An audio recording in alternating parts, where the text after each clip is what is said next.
kulanti waxaan dhamaan daawadayaal ku soo dhawaada barnaamijkeena maanta iyo maalinlaha Jubba. Barnaamijkeena maanta waxaan ku soo qaadan doonaa ganacsatada qaadka Kenya iyo Soomaaliya oo ka cabanaya koox Mooryaan oo ka qada lacag baad ah. Taliska ciidamada nabad ilaalinta ATMIS ayaa qirtay dilkii ay u geysteen qof shacab ah. Hogaamiyihii Macbuusleyda ayaa ku dhintay dagaalkii Nuurdugul, balse intaanu barnaamijku u gudagelin fadlan noo faafi barnaamijka adigoo isla markaana ku share gareynaya asxaabtada baraha bulshada. Haddaad page-keena ku cusub tahayna fadlan nagu soo biir adigoo isla markaana subscribe ama follow dhahayo.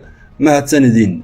Aanu ku bilownay jaadka Kenya iyo Ethiopia ka iman jiray ayaa maalintii shalay ku xirmay magaalada Muqdisho. Muddo saacado ah waxaa garoonka diyaaradaha ee Muqdisho ku xirnaa maandooriyaha lacagta badan looga qaado Soomaaliya ee ka kala yimaada Kenya iyo Ethiopia.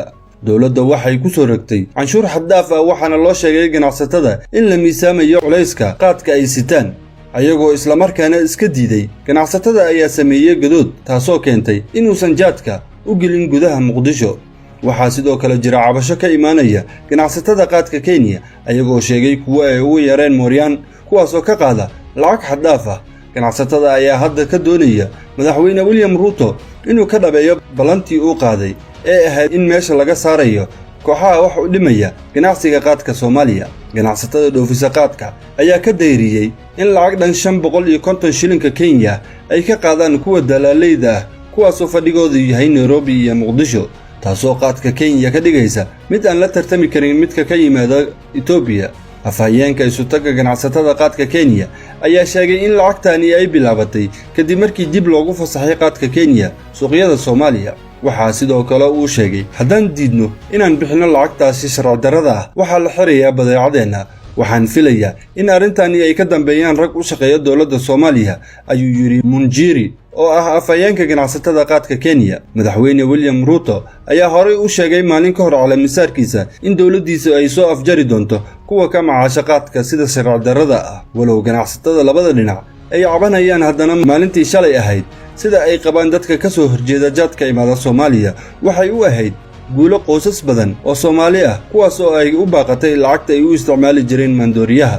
dhanka kale taliska guud ee ciidamada howlgalka ATMIS ee Midowga Afrika ayaa ka hadlay dhacdadii Arbacadii ka dhacday deegaanka ceelasha biyaha ee duleedka magaalada Muqdisho kadib markii ciidamadeeda ay baabuur jiirsiiyeen wiil dhalinyaro ah. marxuumka oo lagu magacaabi jiray Cabdiraxmaan Faarax Fiidow ayaa habeen hore u geeriyooday dhaawac ka soo gaaray shilkaasi. qoraalka ka soo baxay ATMIS ayaa waxa ay ku xaqiijiyeen jiritaanka dhacdadani waxayna sheegtay in wiilka dhalinyarada ah ee geeriyooday uu dhex maray laba gaari oo nooca gaashaaman ah kadibna ay jireen xilli ay ku socdeen si xawli ah. ATMIS ayaa intaasi ku dartay in dadka deegaanka ay sameeyeen kacdoon isla markaana ay hor istaageen kolonyada, balse markii dambe lagu guuleystay in la qaboojiyo xiisadda kadibna wada hadal dhex mara ATMIS iyo maamulka gobolka Shabeellada Hoose. qofka rayidka ah ayaa markii hore ku dhaawacmay shilka iyadoo loola cararay isbitaalka waxa uuna geeriyooday iyadoo lala tacaalaya dhaawacyadii ka soo gaaray shilkaasi. sidoo kale waxay ATMIS tacsi u dirtay eheladii marxuumka iyadoo sheegtay in haatan ay wado baaritaan dheeraad ah oo ku saabsan falkaasi. inta badan ciidamada ka socda ururka Midowga Afrika ee nabad ilaalinta u jooga gudaha dalka Soomaaliya ayaa dhibaatooyin kala duwan u geysta dadka shacabka ah. ugu dambeyntii warar laga helayo gobolka Shabeellada Dhexe ee dowlad goboleedka Hirshabelle ayaa sheegaya in shalay uu dagaal culus uu ka dhacay duleedka deegaanka Nuurdugul ee gobolkaasi kadib markii ay weerar ku qaadeen Al-Shabaab. weerarka ayaa waxaa xigay dagaal foolka fool ah oo u dhexeeya ciidamada dowladda oo gacan ka helaya kuwa deegaanka iyo Al-Shabaabka weerarka soo qaaday oo beegsaday tuulada Buurweyne oo qiyaastii 25 kiiloomitir u jirta deegaanka Nuurdugul oo fariisan u ah ciidamada huwanta gobolka Shabeellada Dhexe. ilo aan ka helnay dadka deegaanka ayaa inoo sheegay in xaaladdu ay haatan kacsan tahay isla markaana labada dhinac isku adeegsadeen hubka noocyadiisa kala duwan. inta la xaqiijiyay waxaa dagaalkan ku dhintay ilaa 15 qof halka ay ku dhaawacmeen tiro kale intaasi ka badan sida ay inoo sheegeen ila wareedada aanu helnay.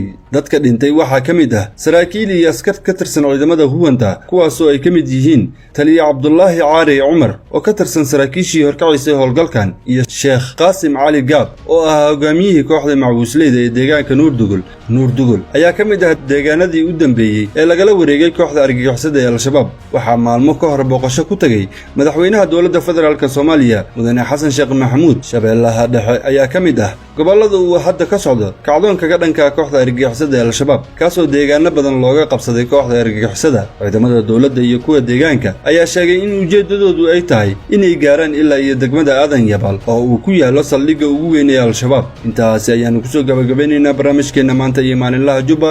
haddii aad dood ka qabto barnaamijkeenna fadlan aragtidaada noogu reeb dhanka kommentiga. waxaan isku dayi doonaa inaan kaa qancinno. wargeyska maalinlaha jubba waxaan mar walba isku daynaa inaan qancinno daawadayaasheenna.